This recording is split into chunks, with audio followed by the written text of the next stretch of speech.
I've been reflecting on my last Airbnb stay, and I'm pretty sure I did get bedbug bites. And I'm thinking that maybe this place was a little haunted or had some kind of weirdness behind it. I want to get into some more of the context and behind the scenes because I had a lot of comments from the snack pack about the bedbugs, the condition of the Airbnb, and I just have some thoughts and some things that I didn't get to share in that video because that video was already like 25 minutes long. One thing that you should know is that whole video had about an hour and a half's worth of footage between going to Buc-ee's and all the way till the next morning of staying in the Airbnb. So I whittled it down to 25 minutes. So there's a few things that I'll share today that didn't make it into that video. And since we're gonna sit here and have a nice chat, I thought, you know what? It should be like a little snack chat. Pull up a snack, get comfy. This isn't gonna be a quick, super cut up video. It's gonna be like a nice little chat together while we eat. If that's not your thing, that's fine. I went back to White Rhino Coffee, which I featured in this video. This time I went to their location in Waxahachie, which is like south of Dallas. Now, you're gonna look at the word and you're gonna wanna call it Waxahachie. And when I first got here, I was like, oh, Waxahachie? From what the locals have been telling me, it's called Waxahachie. Doesn't make sense to my brain, but I wanna respect that. So, I already ate my breakfast taco because I was very hungry, but I got the same coffee as I got before. Their snickerdoodle, iced with oat milk, extra sweet, and it is delicious. I had a breakfast taco and then I got their cinnamon roll. This is like a straight up biscuit.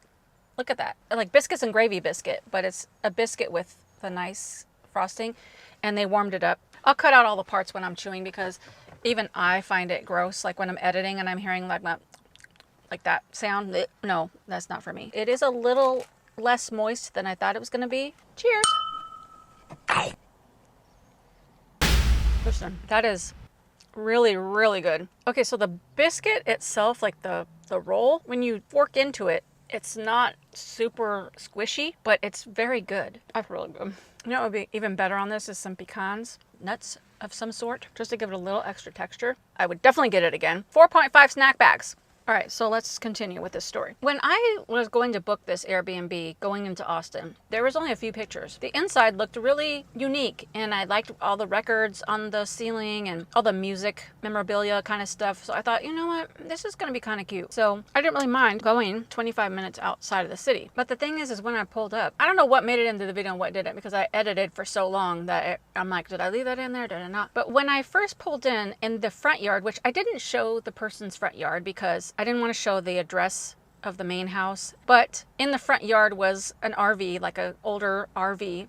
Front of the house had like a car, and the back window was out, and there was like a stuffed animal hanging out the back of it. I was like, did that get busted out, or like, I don't know what's happening here. And then the next thing that I saw was that broken garage door. I think that was the thing of all the things that I was like, that's wild to me.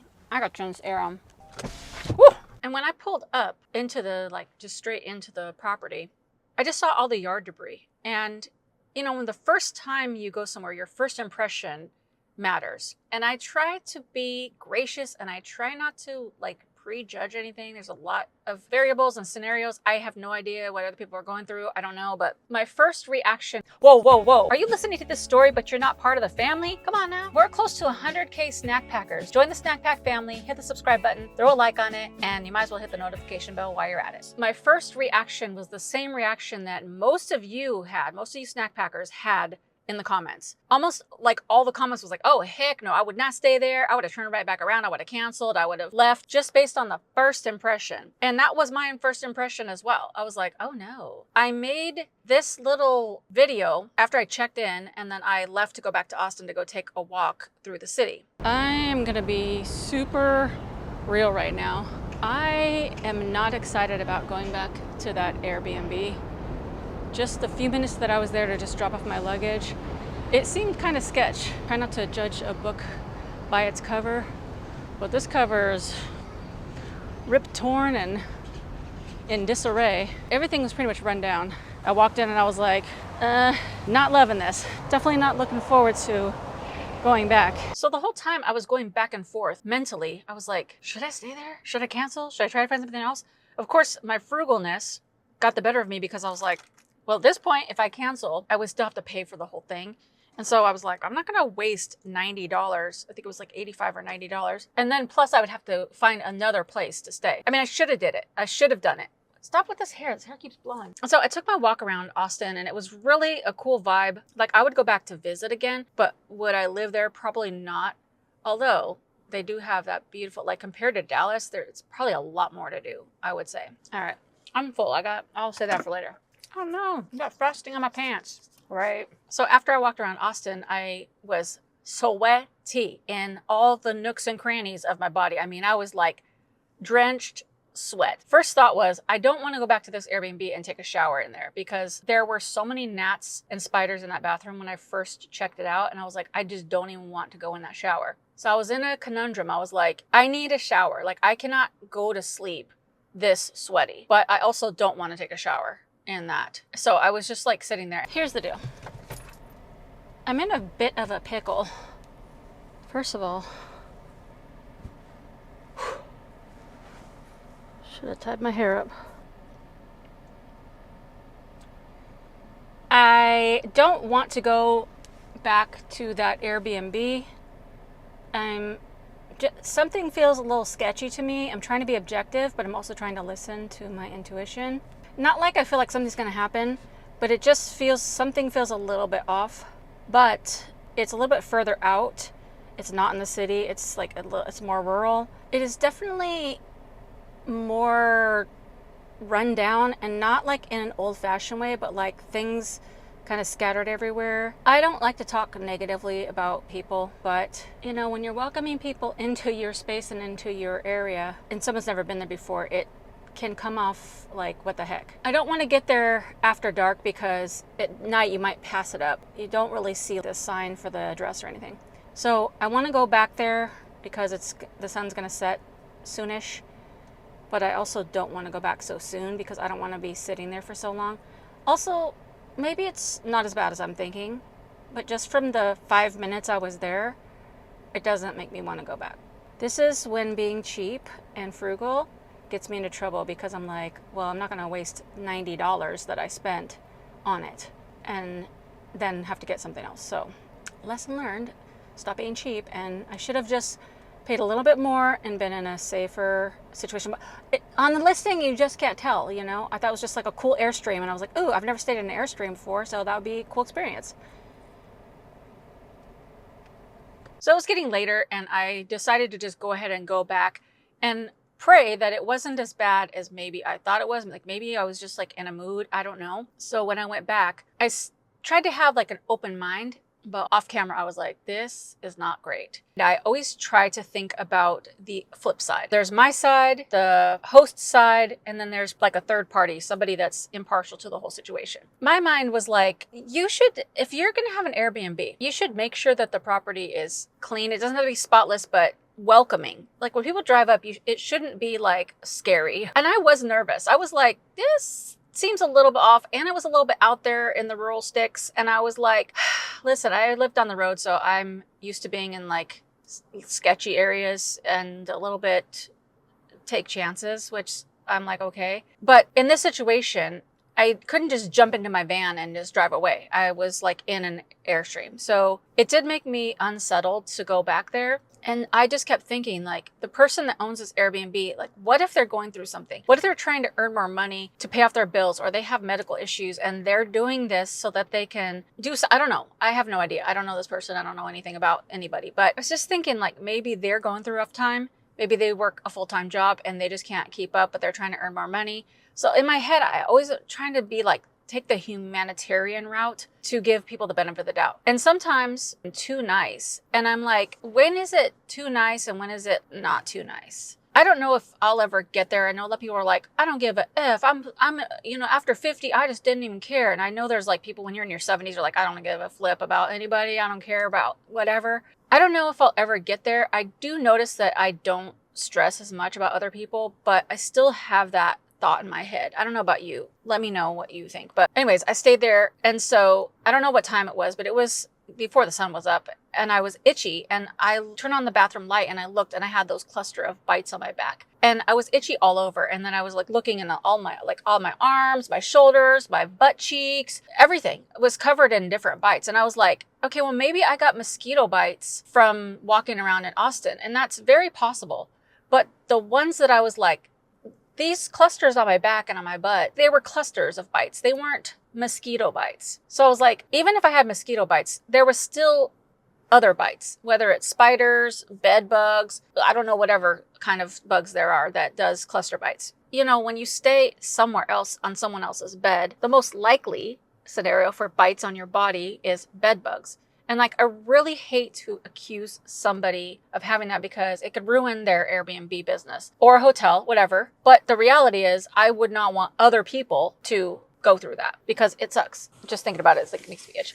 So in the morning, I sent a message through the Airbnb app to the host and just said, hey, I just want you to know that this is what happened. And I sent some pictures. The person responded and they were like, okay, well, we have it professionally cleaned after every stay. We have pest control every quarter, and we'll look into it. I don't know, but in my mind, it kind of tweaked me that they didn't even acknowledge my pictures or acknowledge that I was bit up. Something about that pissed me off, to be honest. Because if I was doing an Airbnb and somebody sent me pictures, I'd be like, oh my gosh, I'm so sorry. I'm going to refund you, or I'll send you like half your money back, whatever.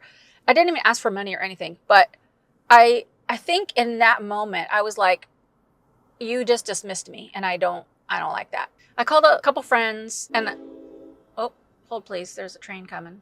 I love a good train horn sound, to be honest. This is one thing I love about a small town.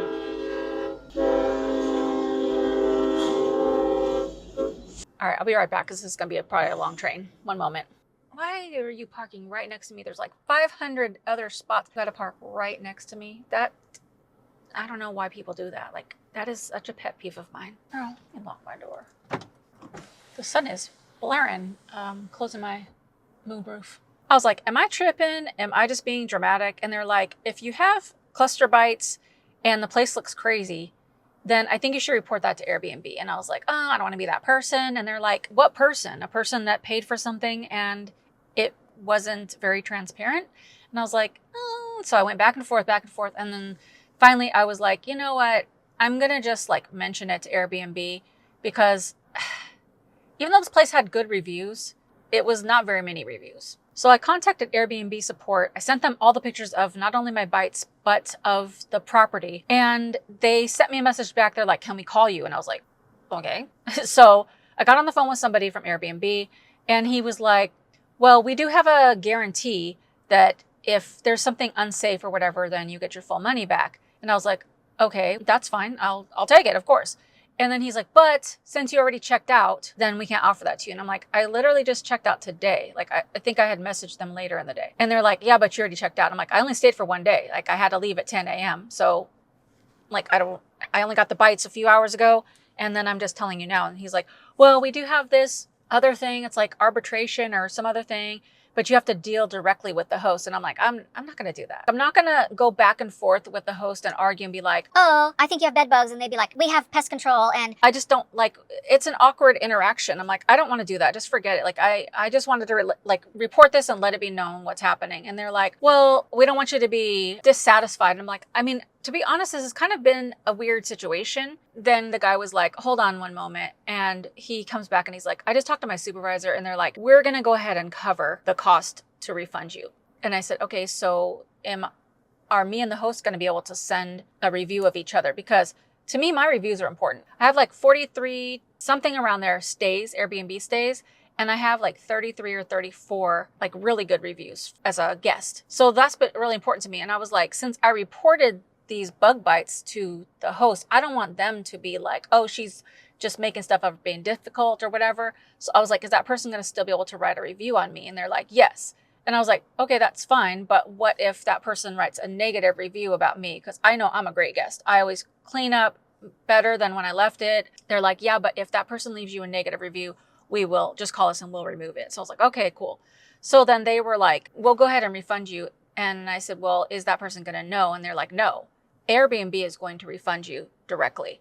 And I was like, that's kind of weird because that doesn't really like, I'm happy that I'm going to get the money back, but it also doesn't resolve. The point is to have them address if they do have bed bugs, like change the mattresses, get it deep cleaned or whatever they got to do with pest control. But at this point, that's like not my battle to fight. If they don't want to hold the host accountable, like, I don't work for Airbnb. I can't do that. So I did get my money back from that Airbnb stay. I don't know that the host even knows that I got the money back. He did leave me a review, something very basic. I wrote a very detailed, thorough review, which I always do. I was gracious, but I was also honest, and I said it in the review. In saying all this, it got me thinking about, first of all, missing my van so much, like missing my own mode of transportation where I can sleep in it, which makes me want to, I finally got my car back. Did they fix it? No. So I'm going to probably have to take it back in. But it really makes me want to set up my car for car camping,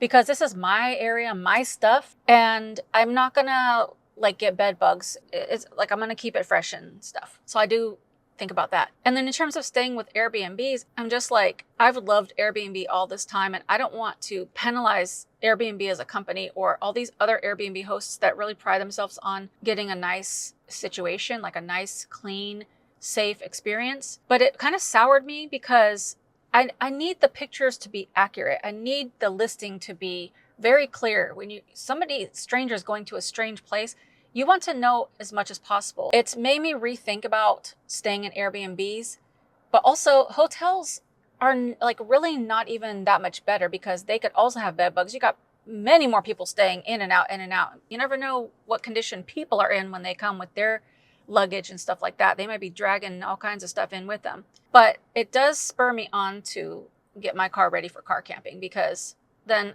I don't have to pay the money. I can find out a place where I want to stay.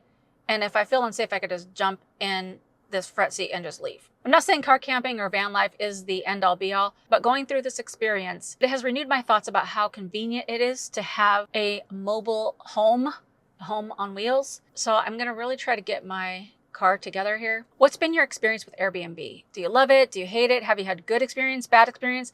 If you had any crazy experiences, leave it in the comments, because I am very interested to see what the consensus is from the snack pack. Also, the friends and family that I talked to about this ahead of time, when they saw my video, they were like, it was worse than what you explained it to. Like, if I would have seen those pictures earlier, I would have told you to leave. Turn around, run the other way, don't stay there. So it kind of confirmed my gut feeling, my intuition, that I probably should not have stayed at that Airbnb. But at the end of the day, it all worked out. I didn't have to pay for that stay, and that host didn't get the fee taken from them. You guys were also super worried if I brought bed bugs home, but I didn't take my luggage immediately back home with me, because after I checked out of this Airbnb, I continued my road trip and had to check into another Airbnb, which I will show you in the next video. Bye for now.